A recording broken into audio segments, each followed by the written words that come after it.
This is the call to order for the Tuesday, December 16th, 2025 meeting of the Finance and Government Operations Committee. Good afternoon, everyone. Welcome to today's meeting. My name is Betty, and I'll be serving as your committee chairperson. Turning to Colin for the roll call to establish the presence of a quorum. Vice Chairperson Ellenberg. I am here. And Chairperson Young. Here. We have a quorum. Thank you. Fantastic. The first item on the agenda is public comment. This item is reserved for persons who wish to address the committee on any matter within the subject matter jurisdiction of the committee that is not on this agenda. Members of the public who wish to address the committee on a non-agendized item should request to speak at this time by submitting a request to speak form if you are in chambers, or by using the raise hand icon if attending virtually. Colin, do you have any commenters for this item? We have one request to speak online. One request to speak online. I'm going to allot 3 minutes. All right. The next speaker is Parent. You will have 3 minutes to speak. The timer will start when you begin speaking. Yes, hello. Good afternoon. I've been begging the county for a screening for my children who are being sexually molested. And District Attorney Jeff Rosen refuses to provide a referral to the Child Advocacy Center. You know, instead of providing a referral, what he's doing is he's abusing his power to cover up the sexual abuse of my kids. And I don't understand how we're allowing this kind of lawlessness to occur. He's giving a free pass to his political supporters to rape my kids. And I mean, and I'm also being assaulted, and now Valerie Houghton, who's sex trafficking my kids, she's threatening to kill my kids, and I've sent the social media post where the threat is given. I forwarded it to the DA Jeff Rosen, and he won't do anything about it.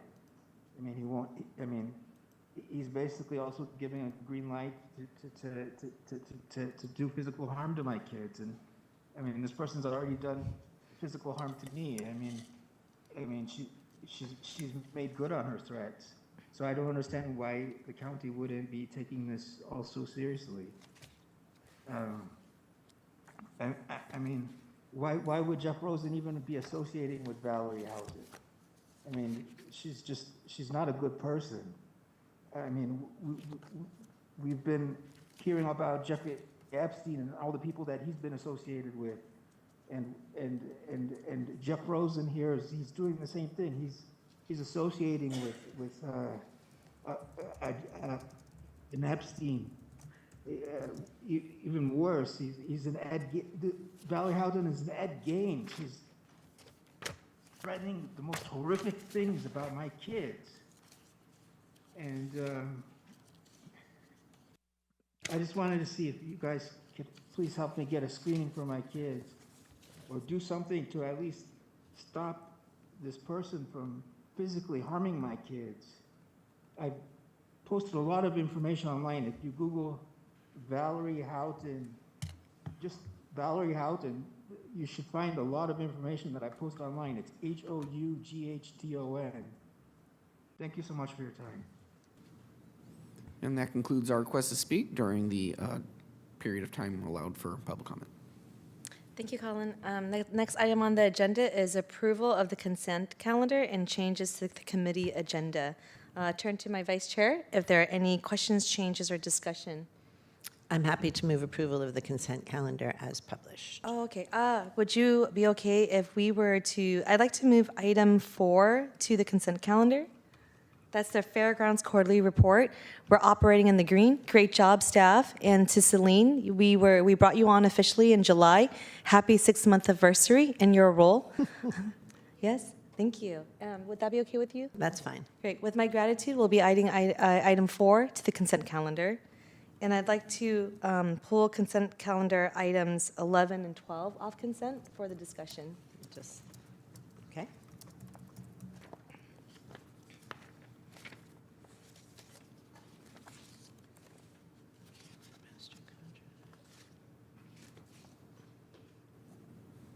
Okay, that's all great. fine. Okay, so we're going to add items 11 and 12 to discussion. So move it from consent to discussion and move item 4 to consent. Could I also have clarification on a correction to item 14A? Can we make a correction to the date reference for a request from fall 2025 to Yes, date thank you so uncertain? much for that. So for item 14, I do need, it's for the minutes from the meeting of October 16th, just a slight change to capture the direction accurately. There was a food systems support plan request that I made during that committee meeting. And my request to Casey Hill was to come back to FGOC after the fall meeting that her office was going to be conducting with stakeholders. So the minutes reflect come back in fall 2025. But fall is when she has the meeting. And we also have 2 requests to speak, if you'd like to. For take the consent public calendar comment. item? Yes. Okay, great. So with those changes, we'll turn to public comment now. All right, we have 2 requests to speak. The 1st We're going to allot 2 minutes per speaker, and we'll close the queue as soon as the first speaker starts speaking. Thank you. Next speaker is Yvonne. You will have 2 minutes to speak. The timer will start when you begin speaking.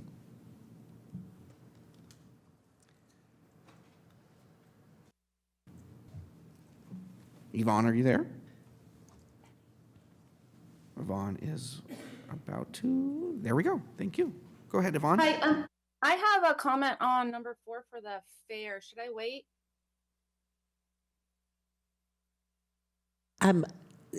I had agreed to that, but I actually had a second to look at my notes, and I do have some questions, so I would like to keep item 4 on the regular calendar, please. Happy to amend So much. my direction and changes. Yes. Thanks. In that case, Yvonne, we'll come back to you during item 4. We had one other request to speak who has since lowered her hand so that there are no speakers left for the consent calendar items. Okay. Should I call the vote here? We got Vice Chairperson Ellenberg. Yes.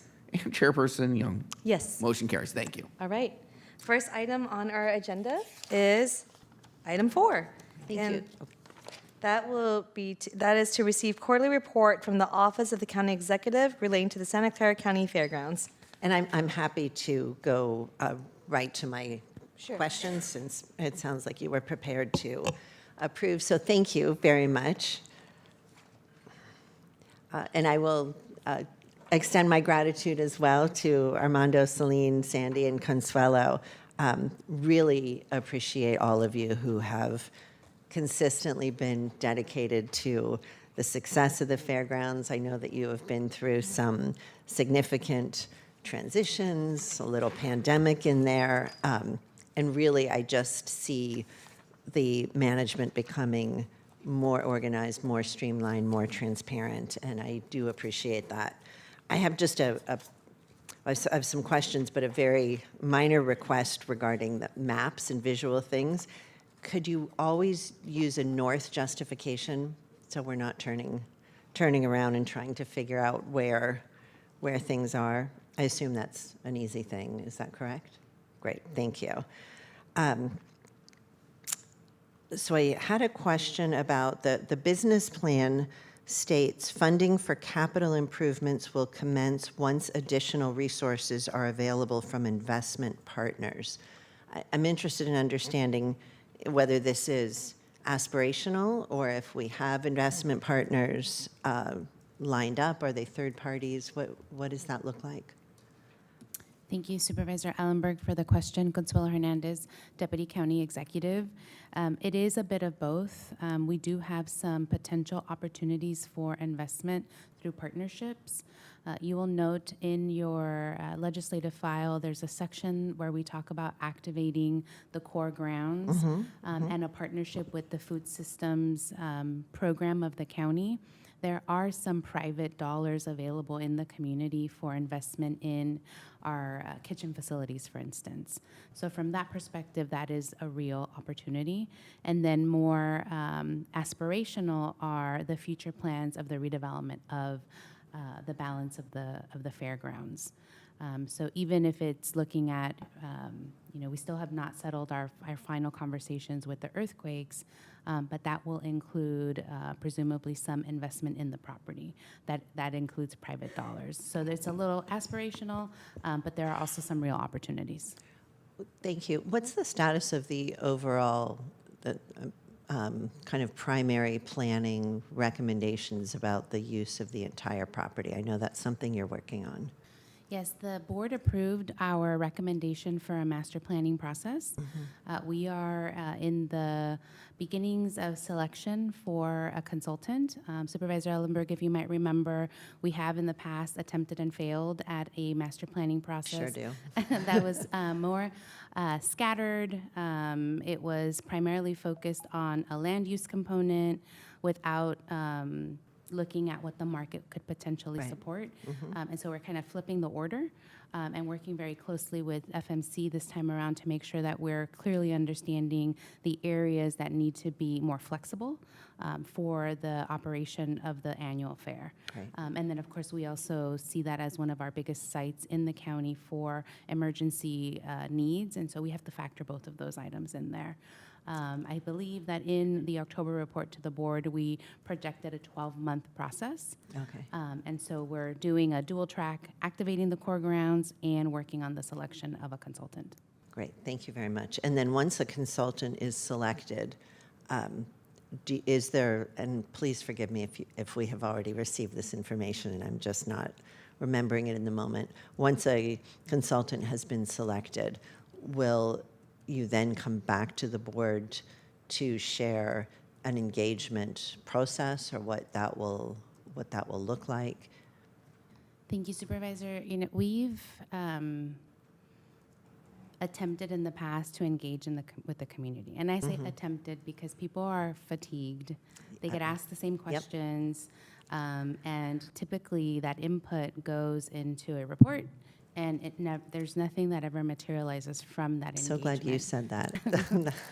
And so at this point, at this juncture, our community engagement will probably be later, maybe in the middle of the process, and we don't anticipate a very extensive engagement with a series of meetings.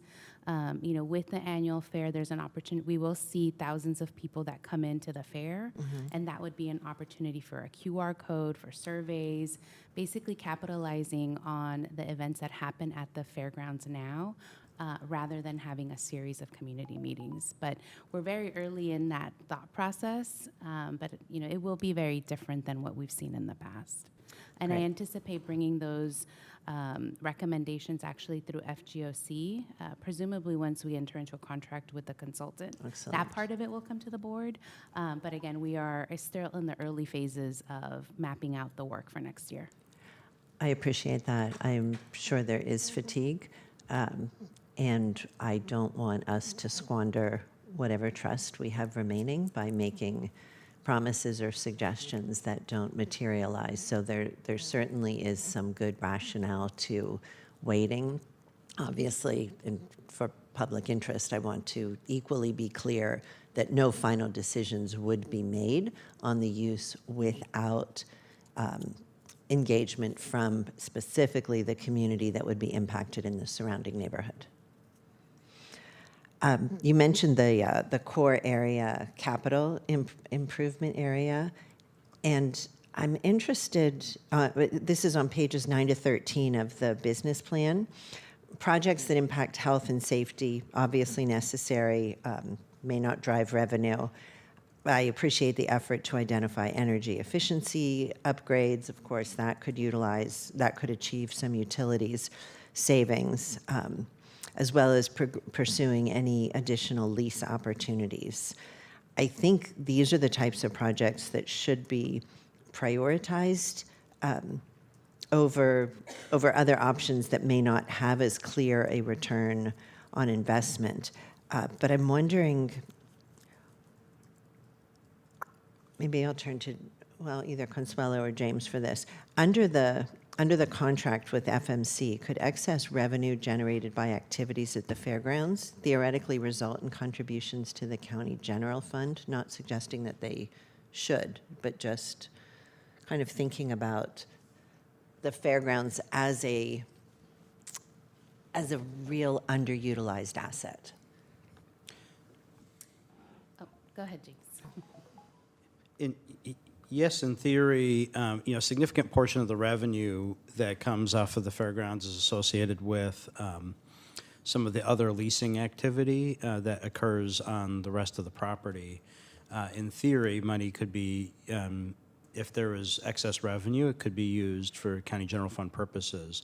The reality has been that there hasn't been that, but not only that, there's significant deferred infrastructure investment on the site. And so from a broader conceptual standpoint and to kind of unlock the potential and the value of the fairgrounds, our vision in any event is that at least in the initial phases, that likely new development activity on the fairgrounds would have that revenue probably reinvested in the rest of the site, given the significant infrastructure needs there, with any additional funding coming off really being much more of a long-term scenario. I think that's very appropriate, and I would love to see activities or investments that generate significant revenue that can be then used to activate the fairgrounds for a wholly public purpose. I would note that there have been county contributions through FAF for modest amounts of maintenance-related activity. And so certainly if we're in a position where the aggregate activity across the fairgrounds is able to generate revenue, we might be in a position where we would be able to no longer need to make that general fund contribution into the site. But we're not currently looking at anything that would be pulling revenue off of the site. Good. I think that makes sense, and I certainly would like to see at a minimum that we get to a place where the fairgrounds soon is revenue neutral and not reliant on FAF or other county funds to be able to maintain the current projects and programs. Thank you. I will look forward to seeing the report back, understanding more about what the consultant is looking for. And as you noted, Consuelo, there have been so many false starts on this property. I really hope that we all seize this moment to do something tangible and beneficial. Thanks so much. I'm happy to move approval of the report. Second, and echoing the same desired outcomes, I think everybody here, well, in this committee, citizen of this committee, is hopeful and really expecting positive development for the fairgrounds. I know for my district, this is going to be a hallmark of my tenure here. We're going to get it done. Okay. We do have Oh, a few yes, requests to public speak. comment. We have 3 requests to speak. Great. Oh, So with 3 speakers, we'll allot 2 minutes per speaker, and the queue will close as soon as the first speaker starts speaking. all right, we have 3 speakers. Yvonne, you will have 2 minutes. Timer will start when you begin speaking.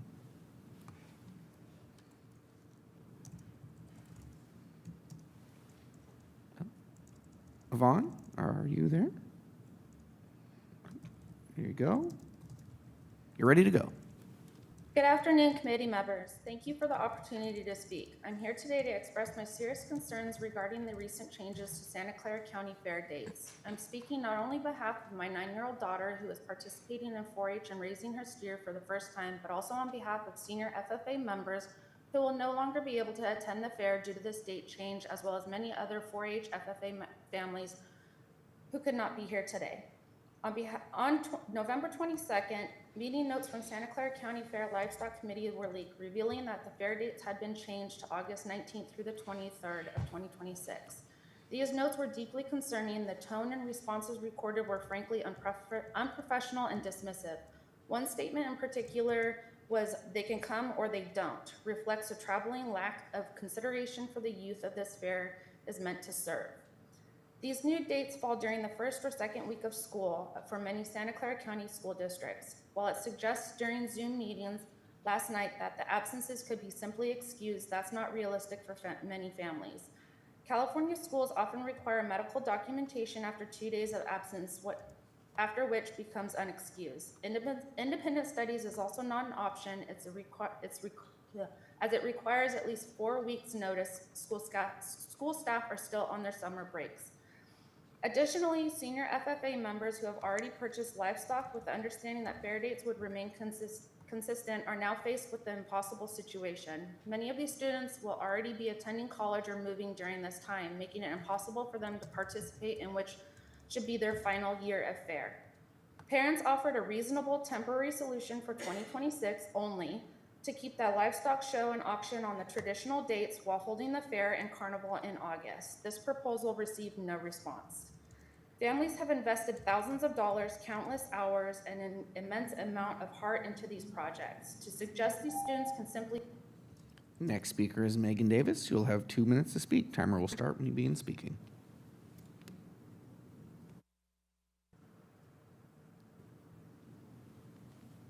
Your mic is ready. Megan, are you there? Yes, Go right ahead. thank you. I appreciate the opportunity to speak today. My name is Megan Davies. I am a parent of 3 Gilroy FFA active members, and I attended the Zoom meeting last night regarding the date changes for fair this summer. I wanted to point out some things that were touched on yesterday. I understand it costs $21,000 to put on the livestock portion of the fair. Unfortunately, that is not the full financial impact to all that are involved. $100,000 is at risk for steer kids who have already purchased their animals. We were told 25 heads of cattle are shown at fair. Approximately $3,000 per livestock purchase price and a minimum of $1,000 cost for feed, tack, etc. That does not include exhibitors' time already invested in the project. The solution we were given was to sell the cattle if the show and auction days on the new fair schedule is not conducive to those exhibitors. I find this an unacceptable solution as students' own money and time can no longer be recouped. At best, they could sell their cattle now for the same as their purchase price. No change management is in place to transition in a timely manner to the new dates. Livestock exhibitors should have been notified before cattle was purchased. In my specific situation, I have a senior who has already accepted college. He will be several hours away and cannot miss the first week of school.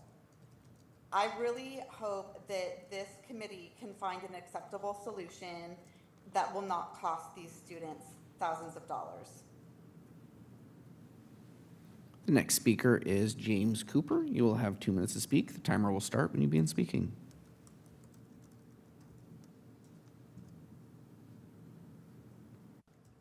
Hello, can you guys hear me? Yes, go ahead. Hi, yes, my name is James Cooper. I am father of 2 Gilroy FFA students, one of which is a senior this year. I have the same concerns that the other 2 speakers brought up, basically regarding the change in dates, and that students have already purchased animals in preparation for the original fair date, which has been going on for, I don't know exactly how many years, in the same time spot. I too hope that there be something that can be worked out so that these students don't lose out on their last opportunity to show a fair. If you're not familiar with the FFA, it's a great leadership organization that teaches leadership, agriculture, as well as business sense.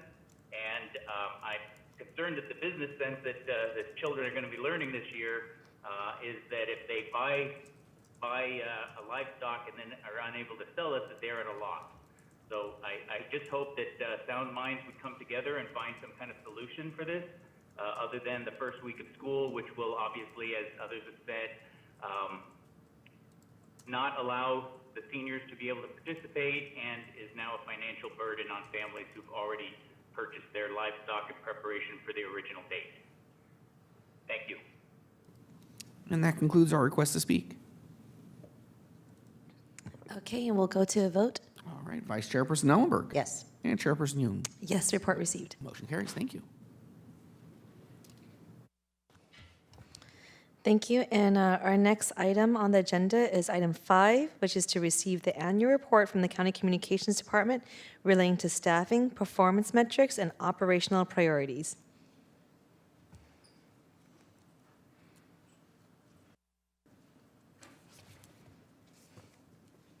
I see staff making the way to the desk here. Whenever you're ready, go ahead and just introduce yourself and begin your presentation.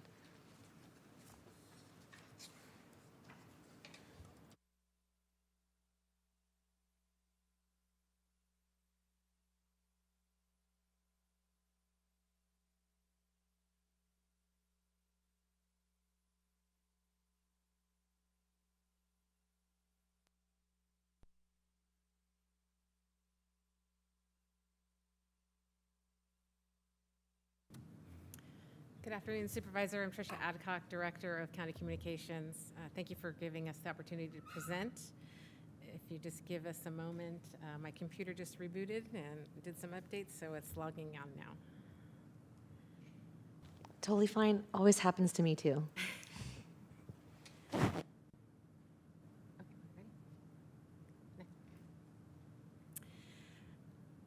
So our annual report really touches on our staffing, recruitment, and onboarding activities. I'll go ahead and start. Over the past 5 years, the department maintained an average vacancy rate of 18%.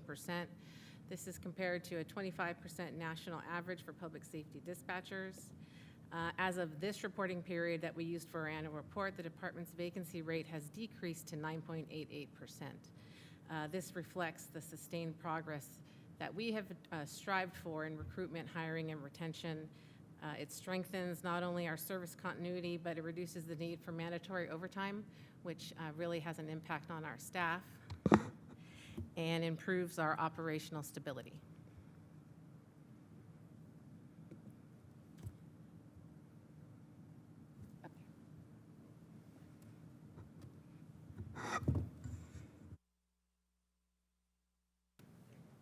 Good afternoon, everyone. Nick Bayham, Deputy Director, County Communications.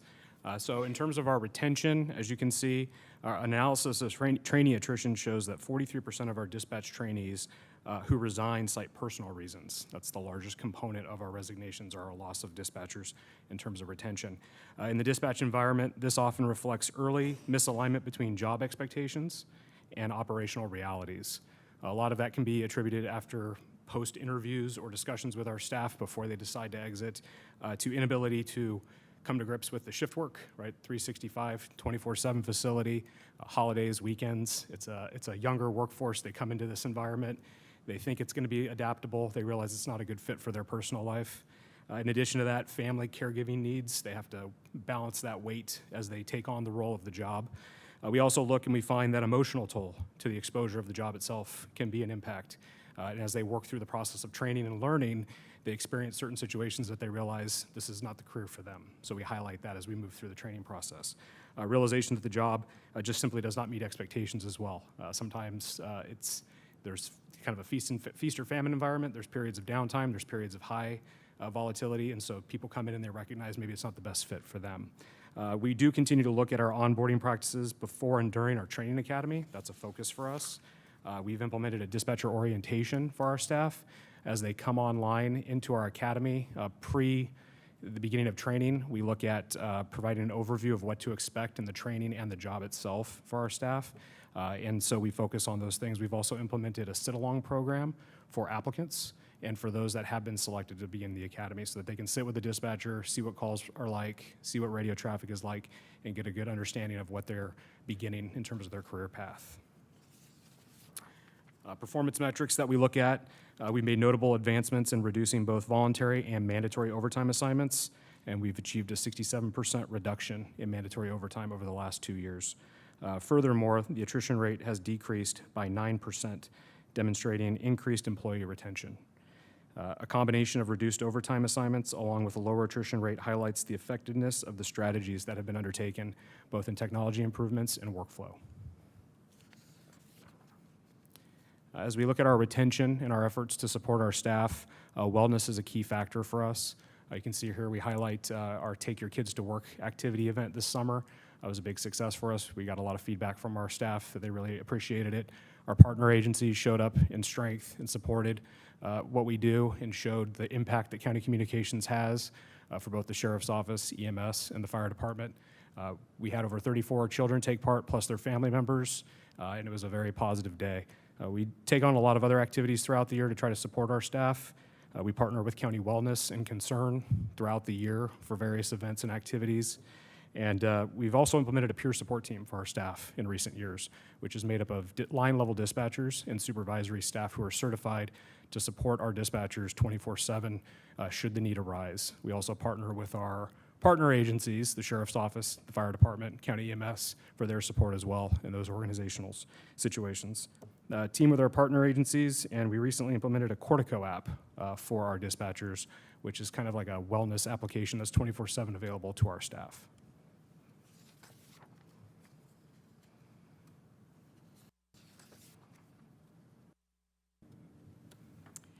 Moving on to our recruitment efforts.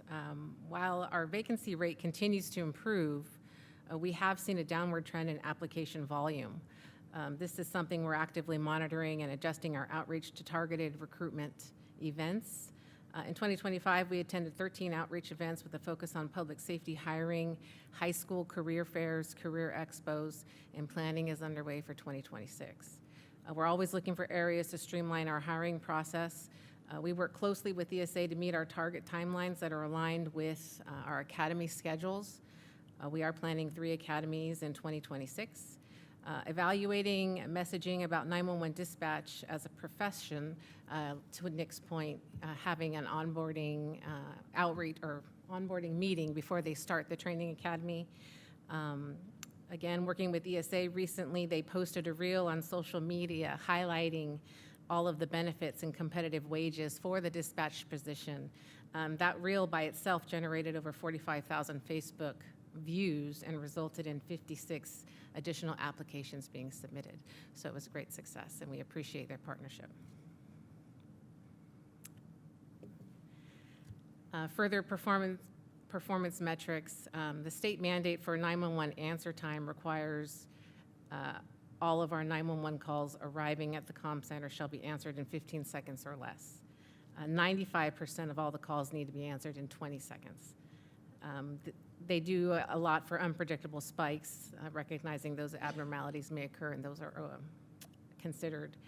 Our department consistently maintained call answer times that exceeded the state standard and had a 0.6 improvement in call answer times. By exceeding that standard, I think that shows the dedication that our staff truly has in their job and demonstrates the commitment to delivering exceptional service, recognizing that every second does count in an emergency.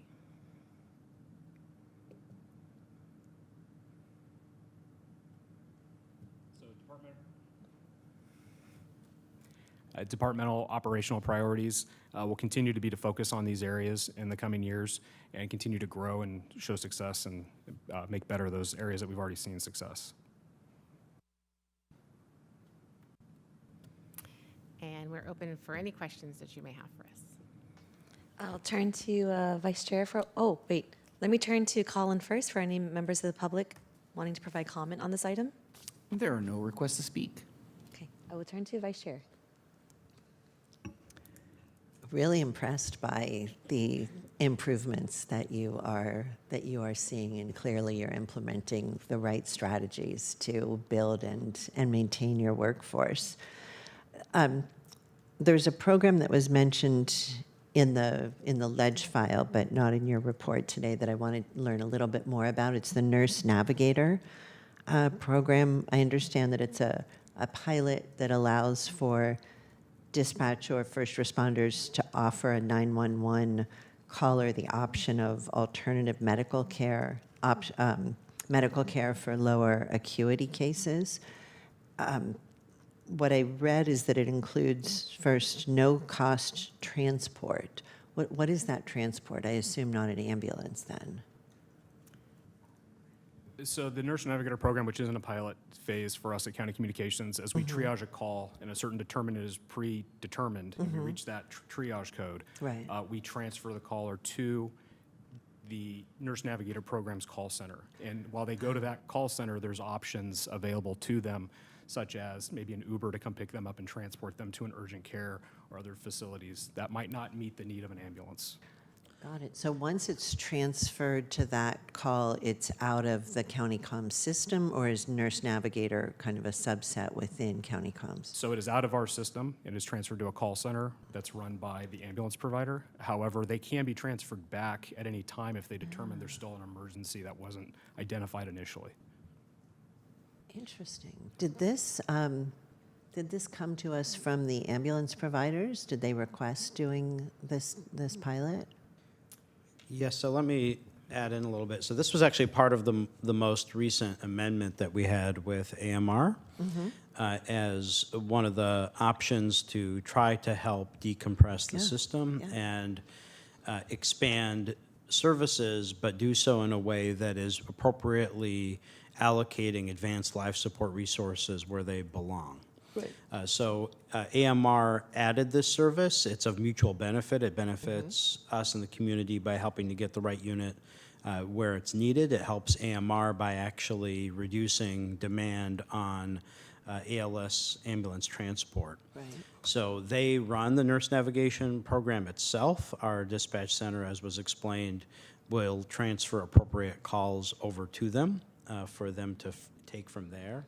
And then they have established relationships with a variety of healthcare providers, including SCVH, but others as well, where they'll help facilitate making an appointment or urgent care or other setup and try to avoid what otherwise might be a non-emergency ambulance transport that utilizes the 911 system. And how long has it been in place? It's about a year now, right? Just over a year, yes. Do we have any data? We do. on There it? have been reports provided to HHC, Oh, so we okay. can share those with you. It's been reported maybe quarterly or so by the EMS agency to HHC. The call volumes have been very low. Utilization was projected to be pretty low. I mean, most people call 911 when they have a more legitimate reason to Right. do so. But call volumes have been even lower than anticipated from that. But we can provide you with those most recent reports to HHC. We are looking to expand the program. The largest dispatch center in the county that does EMD is San Jose. with EMD.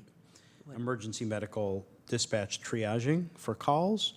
And San Jose has a majority of the call volume. So we hope to get other centers signed up so that we can actually have more of an impact on the system overall. Right now, the call center that is participating is County Communications. Oh, so only if the call gets routed to the county 911 as opposed to Yeah, so San Jose right 911? now, it's only for those portions geographically of the county where County Communications does that emergency medical dispatch triaging, which is primarily the territory in the county that's served by county fire. Thank you. And do you anticipate, as unfortunately some people will lose their coverage, whether Medicaid or Covered California, number one, is that an option that should be promoted and publicized? Two, is that an option that will be available to people? It's not, by definition, I guess, it's not an emergency service. Yeah, so it's will not they something. be able to utilize it? Anyone's able to utilize it, but it is certainly not a service we're trying to promote because we don't want people calling 911 if they actually should be making their way on their own to an urgent care. So we definitely are not trying to promote people just calling 911. What we Right. are trying to do is divert people who have chosen, for whatever reason, to call 911 inappropriately away from tying up an ambulance resource, given in particular how scarce those paramedic resources are for advanced life support units. So this is actually not an example of a program that we're trying to widely market. It really is about trying to decompress the system. But it's not a hidden program either, where we've been talking about the fact that this, along with better utilization of basic life support transport, which is same vehicle but lower level staffing, those our ambulance vehicles staffed with EMTs instead of with one EMT and one paramedic, and having just appropriate triaging across the system. And we're hoping to have sufficient data to incorporate this as part of the next EMS RFP process, because back in the day and back when we did the underlying process that we have now, the system was only built around advanced life support. So it didn't contemplate more levels of triaging or more kind of sophisticated accessing of resources.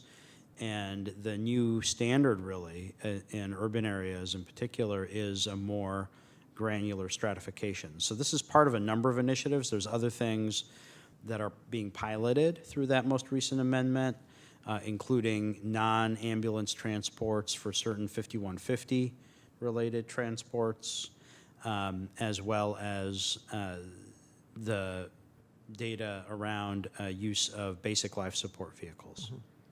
Thank you so much for the information, and thank you again for the report. I'm happy to make a motion to receive the report. I'm happy to second that motion. Thank you, Tricia, for answering all the questions that my staff, my office had sent over. It was a very meaty, very fulsome report that we were eager to dig into. And also for the invitation to come to our county comms. I had an enjoyable time, and I look forward to coming. Well, I would love to come visit and learn more in early 2026. So I know that our staff is working on that scheduling right now. And congratulations on the progress the team has made in reducing the vacancy rate to below 10%. That is not insignificant at all. It's especially that considering that it was 28% of a vacancy rate 3 years ago. You really have done a complete shift in what vacancy means here for our county comms department. This is a huge win. I'd love to hear from you. How were you able to improve this by so much? It's pretty significant. Well, a lot of the efforts to just get us out there, a lot of it had to do with our outreach. We've attended more outreach events in the last 2 years than we ever have. I think looking at our processes operationally, and really our newer technology has a lot to do with it. Also, moving towards EMD, police priority dispatch, and emergency fire dispatch as a call taker process has really helped. Yeah, thank you. Well, whatever you do, well, in addition to all that, whatever other techniques and strategies you're employing, please continue doing so. And we can get rid of, to see that vacancy rate continue to shrink, especially as need continues to grow across our county organization. I've heard from staff, I've heard from colleagues at the county that this job can be very stressful. I've read from this report that it does have a lot of conditions that people wouldn't expect in a normal 9 to 5, right? This is far from it. How are you supporting the mental well-being and wellness of staff, considering that these can be very stressful calls in an already stressful environment? I can speak to that. So I think some of the things that we touched on in terms of our peer support team is really critical to supporting our staff, and those are dispatchers themselves that have gone through certification. They're there throughout the day, 365, 24/7, to support staff as things come up. And it doesn't have to be something critical. It could just be, it's been a long day and I need to talk to somebody, so we take that seriously. It's also, like I said, partnering with wellness and making sure that our staff knows what resources are available to them within the county. We've seen a lot of benefits also from the Cortico app that we implemented a while back in terms of giving dispatchers the ability, and all of our staff and their families as well, to use that app to seek counseling or other venues for information, even if it's just workout routines or diet and exercise, things like that. So those are things that we do on a regular basis, try to support our staff, even bringing in dogs, and pets to give them an opportunity to disconnect for a few moments during the day. So. I appreciate that. We all just came from the Employee Excellence Awards luncheon, right? Where the stories that were being shared were examples of employees just going above and beyond, right? You have a very clear job before you, and what I'm hearing from this report and what I gleaned through the ledge file is that there's a lot of efforts to go above and beyond what is required of you on a day-to-day basis to ensure that the work continues in a way that's productive and of a growth mindset. So thank you, I appreciate that. I would love to come visit on a day when dogs are there. just just putting in that special request now. Turning to the 43% of those of staff leaving due to personal reasons, is there anything that we can be doing to help share upfront the type of commitment they're making in this job? I know you've done a lot of work in terms of outreach, taking the show on the road through recruitment, but when folks are, at what point do we start merging into our communication that this is going to be it's truly a noble cause, but also probably a very hard job, maybe the hardest one in your career up to this point? Right. As Nick touched on earlier, we re-implemented our sit-along program, and we do a lot of sit-alongs when they're in our training academy. There's some downtime. We let them go sit on the floor and listen with a signed-off dispatcher. What we've changed up this time is if we know somebody's going to be hired, we require them to do a sit-along before they start, so they have eyes in the control room. They see what they're signing up for. They get a little bit taste of what the work entails and just the control room atmosphere, how busy it gets. That's one of the things that we think we've seen a lot of progress. To date, we have had, I think, 43 sit-along applications that we've received, and all but 7 of them have scheduled sit-alongs. So that shows a high level of interest in this field, which is promising. And just like you touched on, we need to let these people know what they're getting into ahead of time. Is it true that our dispatchers are hearing 2 different things in each, at the Sometimes, same yes. time? Yes. Like there's you're listening for traffic in one ear, and then you're listening to the calls in the other ear? Yes. And listening to what's going on the other side of the rooms in case it's all tied together. You don't have to answer this question, but my immediate reaction is, how is that humanly possible? Yeah. It is difficult, but it makes it a challenging process, right? To make sure we train the right people and we give them the opportunity to be successful, but they do a great job at it, so. Yeah. Yeah, our staff is great. Yeah, phenomenal staff. Thank you. I did it. I have to admit that up until this report, I didn't realize that we could text 911. Oh, yes. Yeah. I know everyone's nodding. Okay, thank you. Last to know. I've expressed shame. I would like to share this information with my constituents. And do you have materials or preferred ways that you would like our board offices to share this information in case there's anybody else out there besides me that's not aware of the ability to text 911?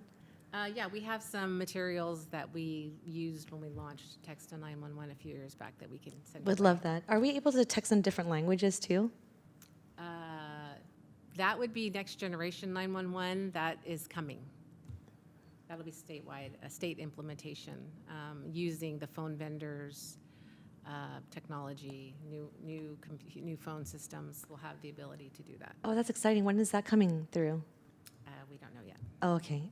There's been a lot of transition at Cal OES lately, so we're still getting more information. Okay, so TBD, we'll hang tight. So for the next report, I'll put a pin on that one. Okay. Okay. Well, thank you, Tricia. Thank you to staff for being here today and for your work. And I don't know how people listen to 2 things at the same time in separate ears. I try to focus on one, and I struggle at that sometimes. But thank you for your service. Oh, I'm sorry. I do have one more question. There's a question that I've asked before of many presenters to this committee, but can you just share for us kind of the vision heading into the year of 2026 of sports, with millions of people coming into Santa Clara County, all the sporting events, with our vacancy rate, with our recruitment rate, are we in a good position to receive the increase in traffic in this year of sports? Yeah, so I think we're partnering with our agencies. We work closely with the Sheriff's Office, County Fire, County EMS to make sure we're on the same page and we have operational plans and our staffing can support the potential increase in traffic over the next year. All right. It's exciting. It's exciting? Not worried? No. All right. Okay. Thank you. And we could go to a vote now. We've already done public comment, right? Okay. Yep. Vice Motion's been Chairperson made with a Ellenberg. second. Vice Chairperson Ellenberg Yes. and Chairperson Young. Yes. Motion carries. Thank you. Okay, up next is item 6, and that is to receive report from the Office of the County Executive relating to the County 2012 Measure A program for the period of July 1st, 2024 through June 30th, 2025.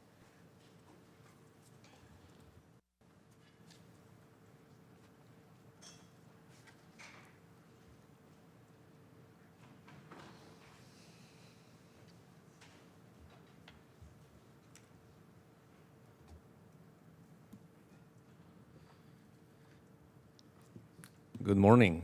Seems like it's working, so that's good news. My name is Ezequiel Vega. I'm the County Budget Director.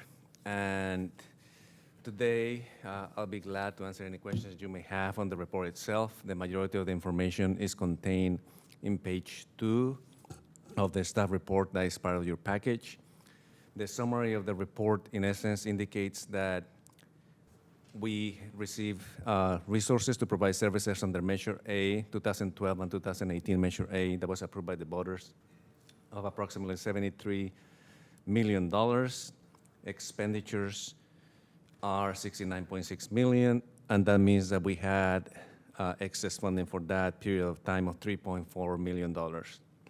And in accordance with prior practice, that $3.4 million will be recommended as part of the mid-year budget process to be added to the capital project of the emergency room in the hospital system.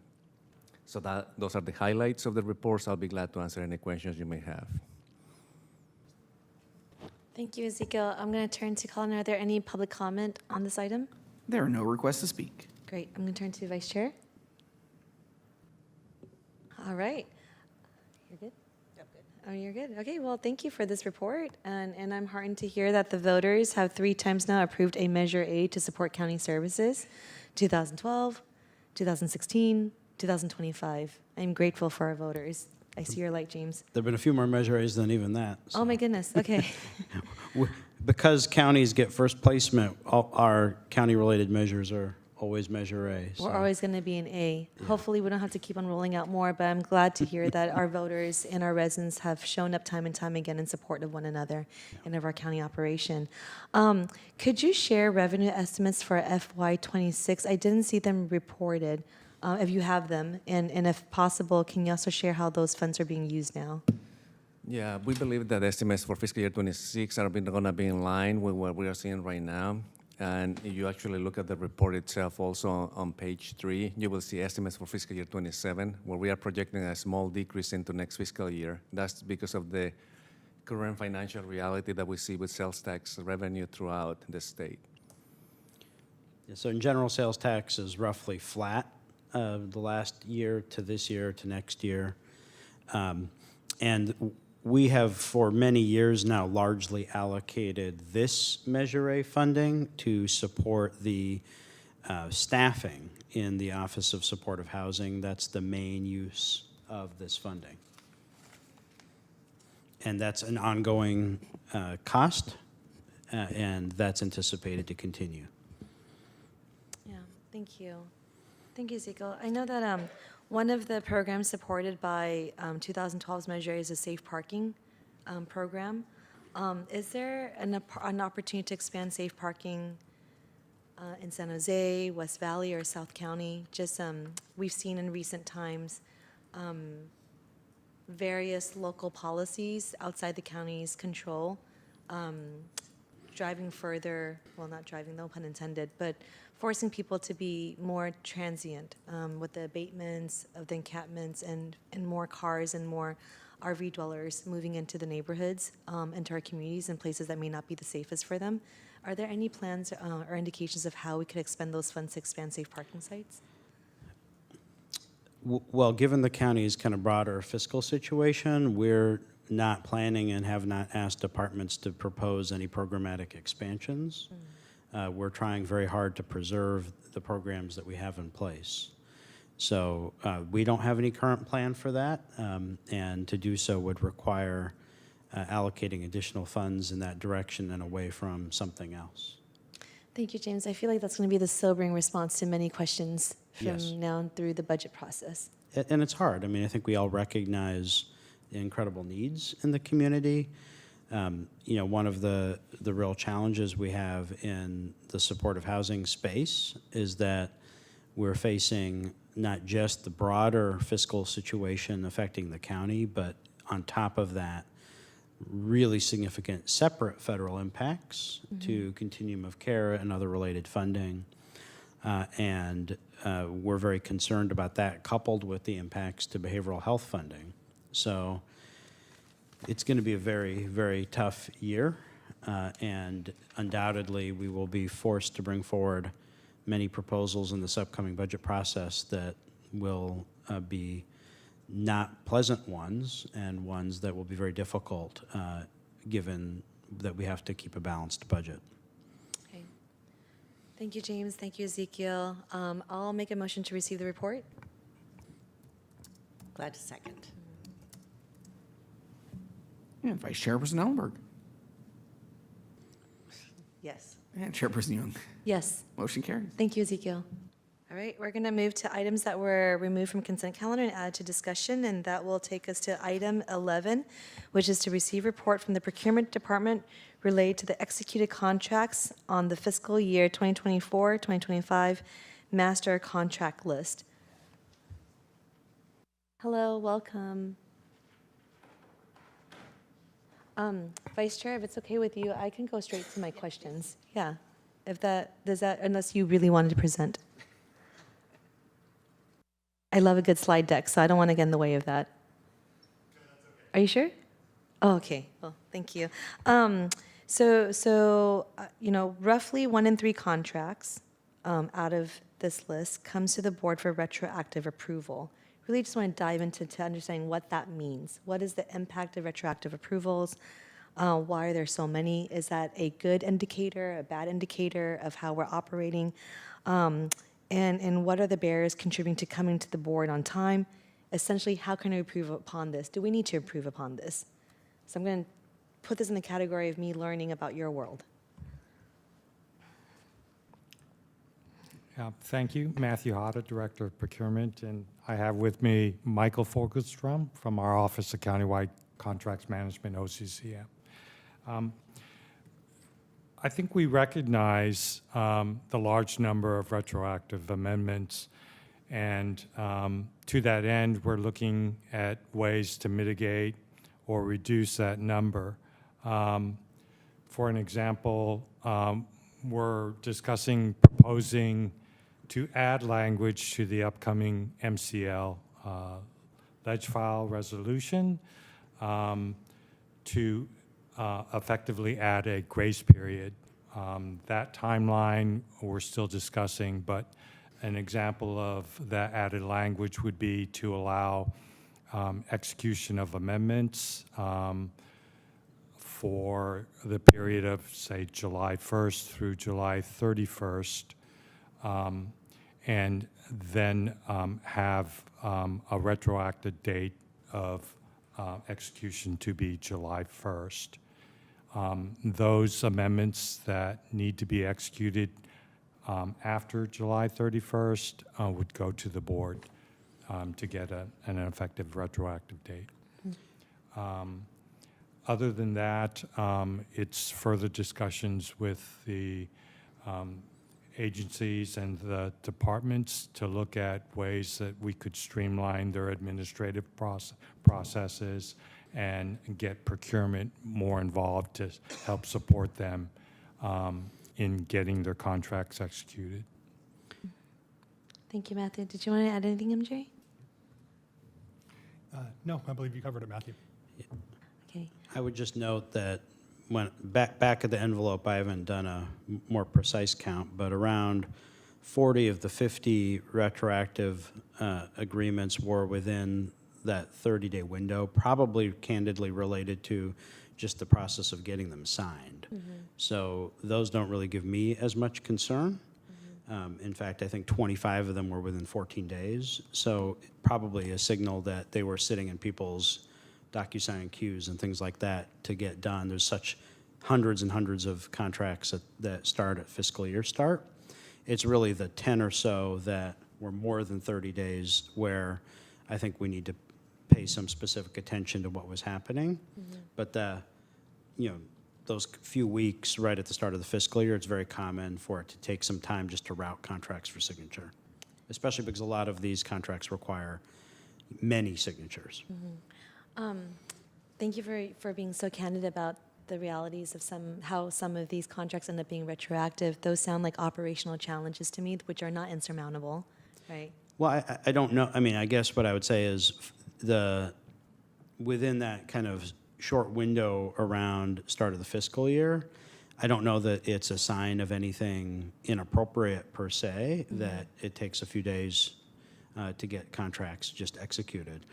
I'm more concerned about the ones that are, and there's not that many, but the ones that are dragging several months where probably there was something else going on that's actually substantive as opposed to just the process of getting them signed. Yeah. Well, I share in your sentiment earlier, James, where you said that these are all concerning to you, right?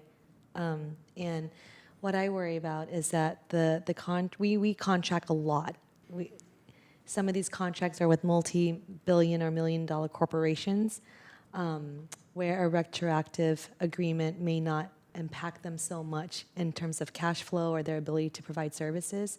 And some of our contracts are with smaller organizations and community-based organizations, where a delayed contract or retroactive timing would be something that impacts them, where they're borrowing money to keep things afloat. I'm using that as one example. So the concern I have is the potential impact on who we're contracting with and the size of their organization. And also I do believe that we are the best county in the state and country, and that part of us continuing to be that best is to be that good business partner. That when you deal with the county, when you do business with the county, we are timely, and that we are responsive and we move at the speed of business. So I know that there's various reasons. Sometimes the reason for a retroactive approval is merely a matter of collecting signatures. That to me is a operational challenge that can be fixed. And without knowing more, I know DocuSigns and emails flood our inboxes, but appreciate strategies and thought processes moving forward to help to make this more efficient so that we don't have to go to this retroactive practice. And for it to imply anything that would be below our standard of care. So thank you, Matthew, for the explanation today. I look forward to hearing future efforts and what comes out of some of the suggestions you've put out today to mitigate against more retroactive agreements being signed. Okay, thank you. Thank you. With that, Susan, do you have any questions about this item? I don't. All right, motion to receive report. Second. And just for the record, we do have no requests to speak. Oh, thank you. And Vice Chairperson Ellenberg. Yes. And Chairperson Yulman. Yes. Motion carries. Great, thank you. Thank you so much. We're gonna move now to item 12, and that is item 12 is to receive report from the Facilities and Fleet Department relating to county fleet, county assigned take-home vehicles, and implementation of the comprehensive vehicle policy. Hello. Hello, Supervisor Dahl. David Worthington, Fleet Manager for the county.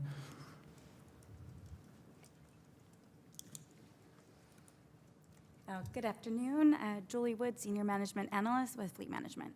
Dave and Julie, thank you for being here. I hope this didn't take, I know that this is a last-minute change to the agenda at the top of the hour, so I don't expect for you to have a presentation. Do you have a presentation today? We had one. We hadn't planned on making it because we're on the consent calendar. What's that?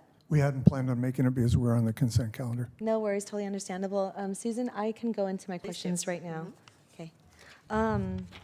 So this, again, in the category as a newer supervisor, I'm hitting my 1-year anniversary, so I'm not going to use that anymore in the new year. But for now, I'm going to milk it. As a new supervisor, this is an area that I'm less familiar with, so I appreciate you taking the time and also getting back to my office with all the answers to all my many questions, understanding your world. I'd like to hear more about the workforce development work, David, on your team is doing. How is that going? And essentially, how can the board help support this work? Not a problem. Great question. We began 5 years ago because we have a challenge in the industry that's been known for 25 years. It's a lack of young adults through the high schools going through vocational programs, such as auto shop or wood shop or metal shop or anything like that. Back then, most of the counselors were pushing kids into computer technologies, and the expense of a computer lab is much less than the expense of an automotive program or other vocational programs. So this began 25 years ago. We recognize that in the industry. On top of the demographic shift of the baby boomers retiring and finishing retirement now, it's created a huge problem in our industry. So we have 900,000 mechanics in various industries that we're short right now, and that grows by about 35,000 to 60,000 a year. We're hoping as we transition to zero emissions vehicles that have less maintenance, that will balance out, but that balance out point probably won't be for about 10 years. So what we've been doing beginning 5 years ago is engage our education systems, multiple, whether they're a vocational school, community college, or even the programs where we can bring adults in as interns or apprentices, and we've been working on those programs. Unfortunately, a lot of change has happened in the state educational programs, especially community colleges, as far as staffing changes, funding changes. So we've had a number of programs we've been working on that have stalled or ended, but we've been successful in working with Evergreen College currently. We had a staff change over there, and we're reconnecting with them to start up a certificate program for automotive program, where the students have to put in so many hours with fleet management here at the county and learning hands-on about what we do. If we can get them into our facility, the great facilities, all the atmosphere working for the county, I believe we can capture them as future employees. We did begin shortly after COVID started working on trying to bring high schools in for tours, but that got kind of delayed because of COVID. And we're looking at doing that again because we actually need to have students come in as middle school and high school students to see what's here. Most students who go through a program, either community college or technical, they're automatically thinking about working for a dealership. And they don't understand the challenges with working for a dealership, as well as the benefits of working for a government agency that's focused on maintaining vehicles and reducing costs versus making profit. We also have an internship program that we began 4 years ago. We're using different funding sources with different partners to bring interns in at low or no cost to the county, and that's worked out very well. We have one gentleman that's now been back in 2 different programs with us, and he is applying for jobs within the county, and not necessarily with fleet, but when we have openings, I expect he will be applying for the openings that we have. And Julie, can you give me the quantities of the interns we've had come through? We've had 12 interns come through from SSA Intern and Earn program since 2021. And Julie manages our internship program. She's done a fantastic job with young adults. And beyond just what they learn from on-the-job experience, we've also given them career advice, taught them how to go through interviews, how to do a resume, how to actually converse with people of different age groups and different skills. And it's been a great program. We've gotten lots of good feedback on it. And we're going to continue working down that route. And we also have been working with the Advanced Transportation Regional Director for the community colleges and developing the curriculum that will eventually be released through the community colleges, especially for zero emissions vehicles that meet our needs here at the county as well as other government and private sector needs. That's a little bit longer program to develop because there's a lot of coordination, a lot of technical things that we have to work out, but we're getting much closer, and hopefully we'll have something in place within the next year or 2. So everything we're doing right now is take some time to get to where we want to be. Beyond that, we've been recruiting differently, actually taking our own staff and asking them if they know of anybody that they believe are good mechanics that would like to come work for the county. I've given tours to those people of our facilities, introduced them to staff, explained everything, answered every question, and we have had some of those apply for jobs. And we have had some of them actually achieve jobs with us in fleet as we have openings. And that's actually been the best recruiting tool that we've made a change towards doing now, and we continue to do that. Thank you. I'm so glad I asked the question. That was a very hopeful look into the future. And I know that I hear you that it takes some time because there's a huge infrastructural transition happening now in the automotive industry in the world here. But I'm glad that what I hear is that we're prepared for that we're laying the groundwork now, in preparation for all that. Do we have an agreement already or a relationship with the De Anza Auto Tech program? We do not. We have looked at doing that as one of the community colleges we would work with. Evergreen came up first because they're also part of the Automotive Service Excellence Program, and they were starting up a pilot program nationwide through Evergreen, was one of the community colleges. And we gotten very close until we had a transition of staffing over there, and we're trying to pick up and get that going again. So that's for Evergreen. Do we have any relationships or an agreement with the Mission College?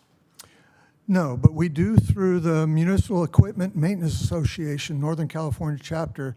They have created not a grant, but a funding for students.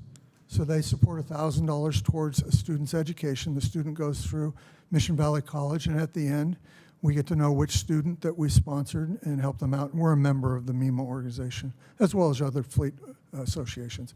Have talked about different programs that we'd like to see there.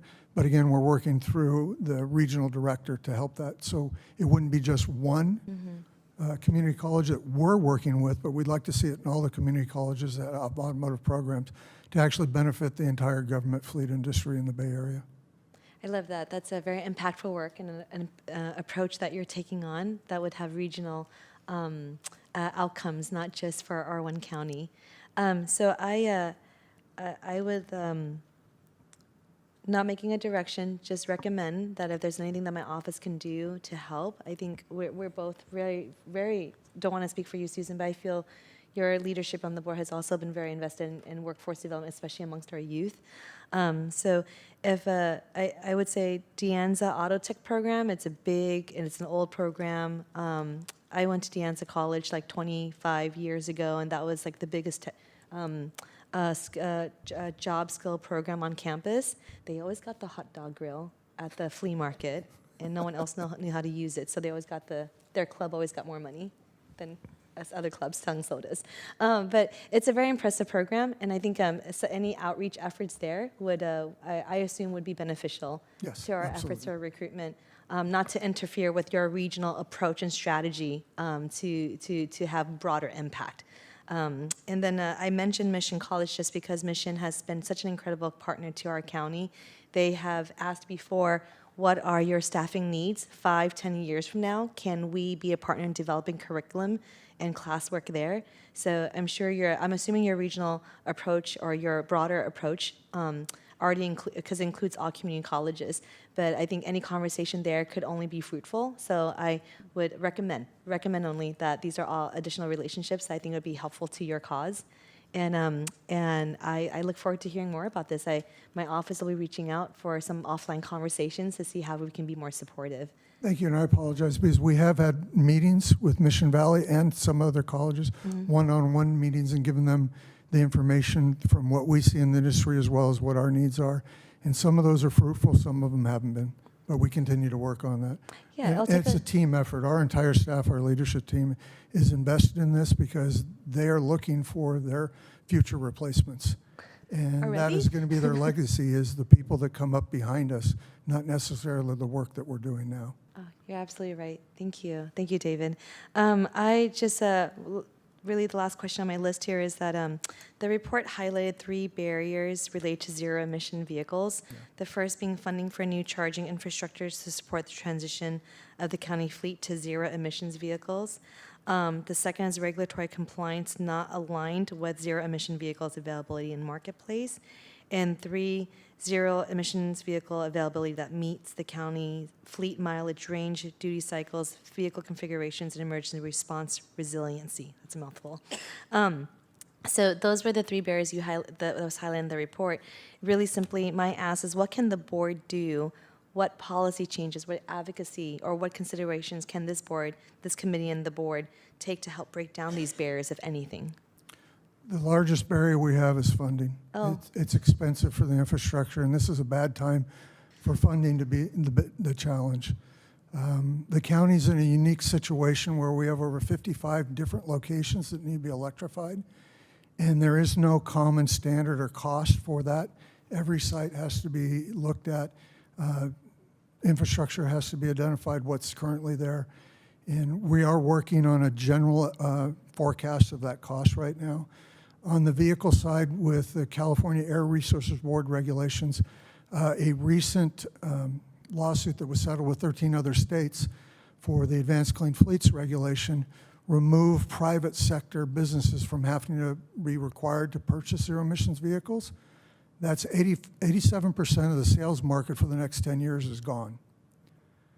That leaves 13% of the original sales market for the zero emission manufacturers to depend upon, which is not enough.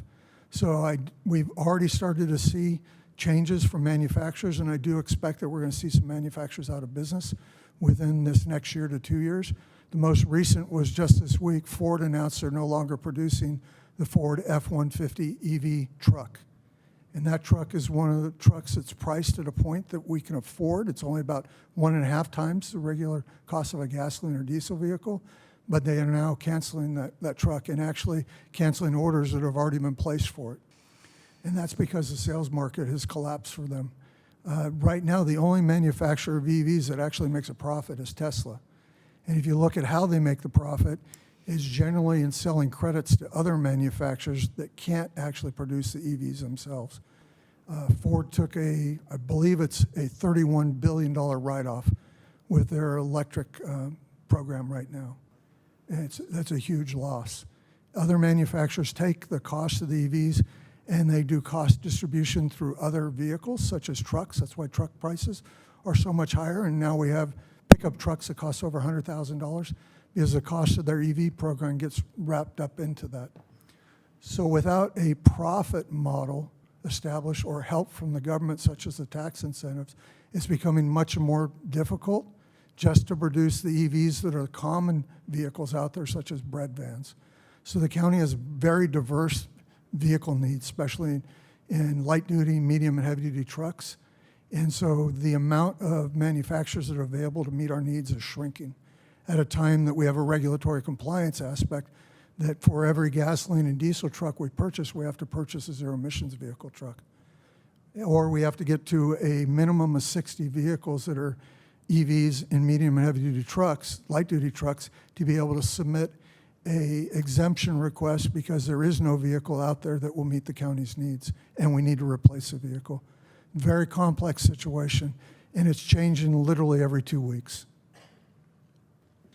James? Yeah, I would just add that, what David's describing is really the fallout from the federal policy changes that have happened with this new administration, which is, California's vision around these requirements was to actually create a marketplace that would ultimately make the cost reasonable for the acquisition of these vehicles and engender competition. The reality is all that's left in the wake of the attacks on the regulations and what's happened nationally and the withdrawal of national support from the undoing of the Biden-era infrastructure legislation. What's left is a unfunded and unaffordable mandate only on public entities in California with a market that largely doesn't exist and is continuing to dwindle. And there's many, many problematic aspects to that.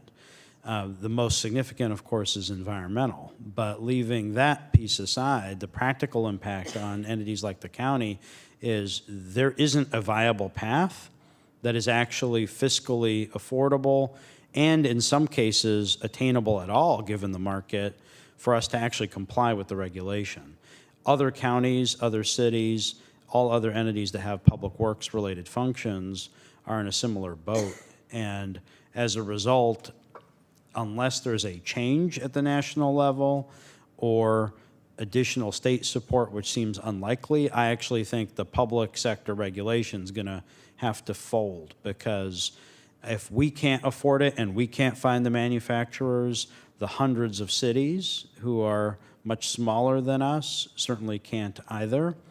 And the whole idea, I think we support the concept of, leading regulation to help generate a market, but it has to be big enough to actually drive that, and the public sector alone in California isn't And that's what we're now seeing in the marketplace. So we're faced with a mandate. It's not a mandate that's attainable, and it's not a mandate that's affordable, and it's a mandate that, absent federal changes or significant state financial support, which I think is very unlikely, it's a mandate that will ultimately fail. Yeah, fun time to be a fleet manager and have a fleet team. But I will say, I'll take this opportunity to say we have an excellent fleet team. It continues to be nationally recognized as top in the entire country, and we're very proud of the work that they do, and we'll continue to support the work that they do as best as we can, and being mindful of some of these realities and what makes sense given what we're seeing on the market. Yeah, challenging times. Thank you for the summary, James. Challenging times to be in a local government, for sure. Susan, did you have any questions or comments? Thank you. This was a fascinating conversation. Yeah, fascinating conversation of complex and conflicting policies and mandates. I really appreciate I just really also appreciate your level of expertise that you brought with this. And I swear this is not a punishment. This is me really appreciating your work. I'd like for this report next year to not be on consent. I think just this conversation alone has been fascinating. The ledge file itself is very data rich and also initiative rich. So thank you so much. And again, your expertise in this area really gives me confidence during a time of turbulence that we will find a way to weather this storm. So thank you. I appreciate that, but it's a full team effect we have a great leadership team, and all the staff over there work very hard, and they really want to do the best for the county. Yeah. They really do. Wonderful people to work with and for. Thank you, David. Thank you, Julie.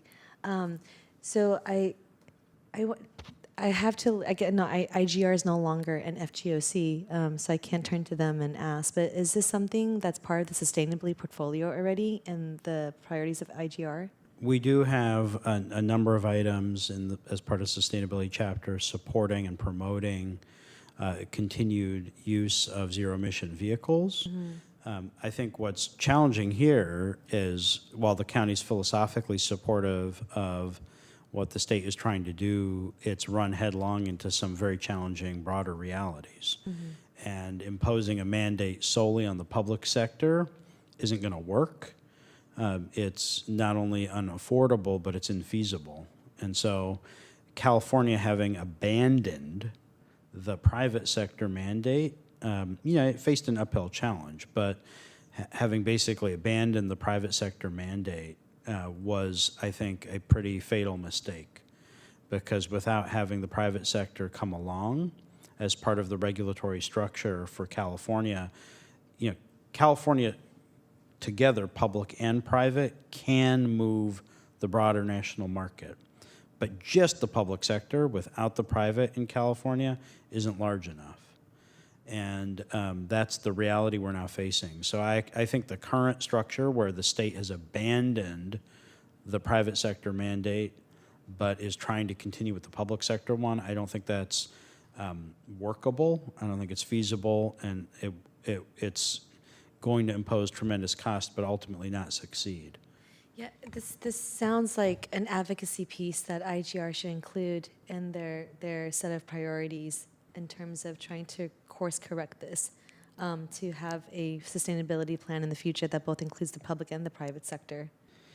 I mean, it was part of, it's certainly something that we have on the radar. I would just caution that if everything's a priority, nothing's a priority.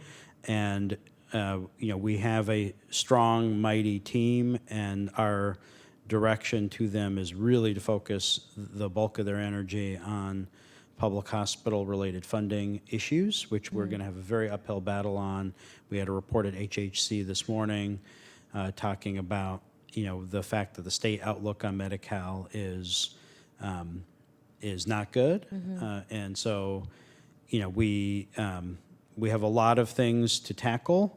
And, I do think that this is a space where we are relatively similarly situated to a number of other entities across the state, all of whom have public works functions and are subject to the mandate. And so this is a great item for us to join in with others, but from my perspective, it isn't one of the items that we necessarily need to lead on compared to some of our highest priority legislative items. We're so good at leading, James. So I hear you. I think at the very least, having an official stance and position on how legislation has changed in this area, thereby Yes. creating this really impossible scenario for us to meet the mandates. I think that type of clarity with our board colleagues would be helpful. As I know that environmentalism and sustainability is something that's a priority for this board as well. But thank you again for your presentation, for your work. I look forward to this report again next year on the regular agenda. And please, if there's anything that our offices can do to support recruitment efforts, outreach efforts, and please let us know. And we're going to do that. I'll do the same for my office. If we see an opportunity to invite your department to come speak to a class full of students who may be ready for an exciting and satisfying growth career in automotive technology, we'll reach out to you as well. Oh, that's great. Everybody loves taking a tour of Fleet and us sticking kids in police cars where they can't get out. Oh. It's hilarious. I appreciate you saying that for the record. Did we do public comment already on this item? There are no requests to speak. All right, missing out. And I will make a motion to receive report. Vice Chairperson Ellenberg Yes. and Chairperson Yoon. Yes, Motion carries. thank you so Thank much. you. And I think that's the end of our agenda. All right. Well, if I don't see anybody, this is our last week before the holiday season. Of course, the county works year-round, every day. But happy holidays, everyone, and I hope that everyone's going to have a good, restful, healing break. And this meeting is adjourned until our next meeting on Tuesday, January 20th, 2026, at 2 p.m. in the Board of Supervisors Chambers, 70 West Heading. Merry Christmas, happy holidays, happy Hanukkah.